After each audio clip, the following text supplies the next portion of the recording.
What's up everyone, this is John with Skate Better, and today we're doing the Hockey 8.5 deck review.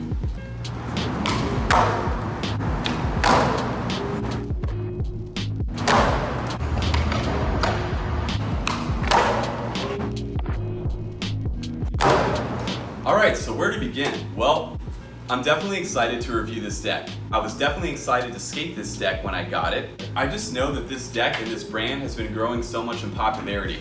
I had never heard of Effin' Awesome or Hockey, which is the sister brand, and I saw a lot of people skating it. I started to watch their videos, the Hockey 2, Hockey 3 fight, whatever they're called, and it was just so unique and so different. And then I noticed their deck shapes. They have these super big, wide noses, like reminded me of Habitat, or I think like Alien Workshop decks kind of look like that. And then also had this really big pitch. So I was just really curious, and I know a lot of really amazing skaters, Tyshawn, Nikel, some of my favorite skaters skate for Hockey or Effin' Awesome. And I was like, I gotta give it a shot. So I scooped up this deck at my local skate shop, Andrew Downtown. It was about 60 bucks. It's an 8.5 Hockey. I'm trying to remember the pro's name of the deck that I bought, but I'll put that right down here in the video so you know whose deck it is. And the measurements of this deck, it's an 8.5 width by 31.92 length by a wheelbase of 14.25. Okay, so the first thing I want to talk about is the shape of this deck, and specifically the concave in the pitch. So I brought two other decks so you can compare and see exactly what I'm talking about. But not only did this deck have one of the highest concaves of any deck that I've skated, but it absolutely had the most pitch. So the most angled nose up, and I would say tail also, that I've ever skated. And that definitely made a difference with some things. So just so you can see what I'm talking about here, this is a primitive deck that I was skating before, and you can see how the angle here is not quite as much as the Hockey, which is why there's that space. However, the concave, it's a little bit less concave. I'm not sure if you can see that on the side, but it has a little bit less concave than the Hockey as well. I'm also going to show you the Zero deck, because up to this point, this had the most concave, this way, of any deck that I had ever skated. You can still see, hopefully you can still see, the concave is really similar. So the Zero does still go up, I think the tiniest more than the Hockey, but it does have a good amount of concave, as also indicated by this little ridge right here. You can see they both kind of come up a little bit into that ridge, and this is a little bit of a deeper sink. However, I would still say the pitch, so the angle of here of the nose and the tail going up, it is still more extreme on the Hockey than it is even on the Zero. Just something to consider. You can kind of see like in the beginning it's about the same, and then right around here things start to get a little bit different. And the Hockey is definitely a little bit more upright than the Zero.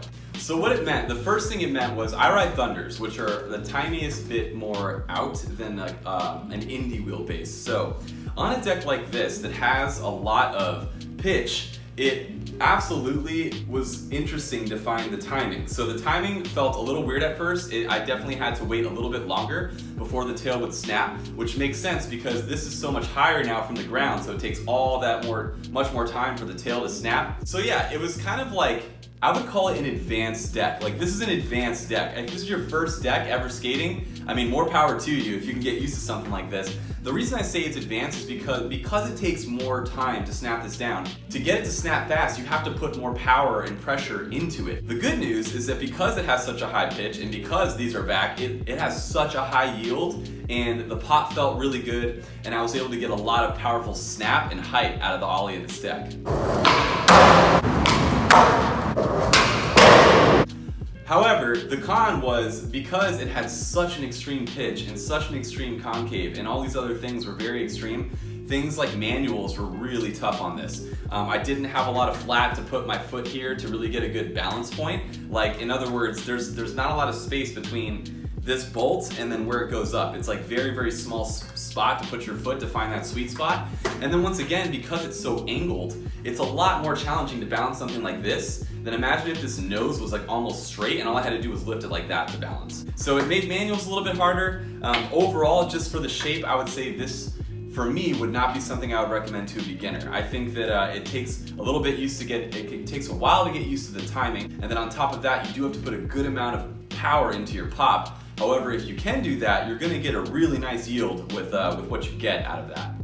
Okay, so the next thing I wanna talk about is the nose and tail. And I want you guys to see this. So look at how fat this nose is. I'm not sure if that's apparent to you now, but just to compare, even something like Zero, so here's like the Zero nose, it's fatter than the Zero nose, and really, like, they both have kind of a blunted tip, but this tip is blunted a lot further, and it stays a lot more rounded on the sides. And then even like this primitive deck, this has a pretty nice popsicle. You can see it's a nice popsicle shape if I compare the two. However, if you can see, I don't know if you can see this visibly, but the top of this one, maybe if I turn it around, it's better.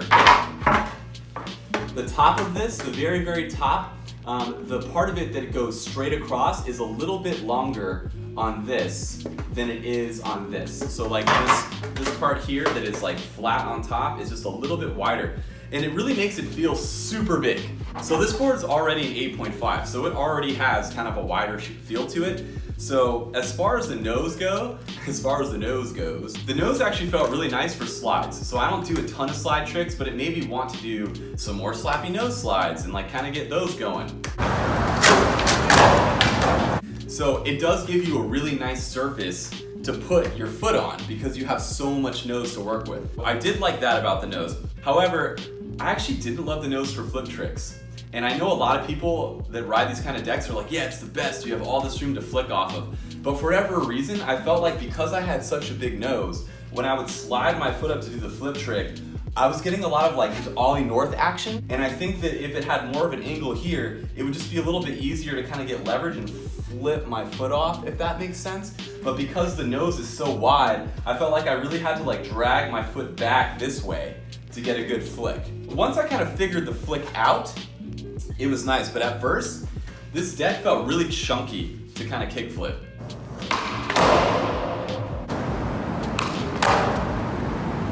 And then once again, like I said, once I figured out that I just had to put a little bit more actual flick into my foot and move it off to the side a little bit more, it felt a lot better. The next thing I'll say just about the tail really quick was the tail felt awesome. I actually liked having a wider tail. I wasn't sure how I feel about that, but I really enjoyed having a nice tail, and it felt really good for snappy things like shove-its.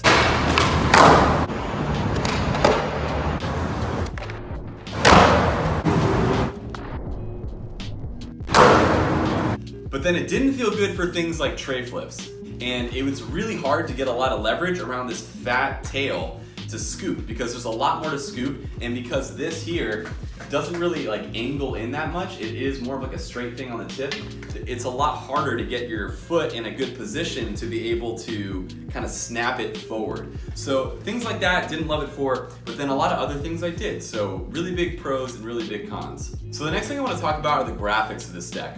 I love hockey graphics. I think they're kind of weird. They're kind of like counterculture, just in general. Just like really love how they're smooth, how they're mostly just like something in the middle with a super clean nose and tail. I just like that aesthetic. I think it's cool. I think actually that's one of the reasons why their brand does really well, because their decks look a certain way and people expect them to look or feel a certain way.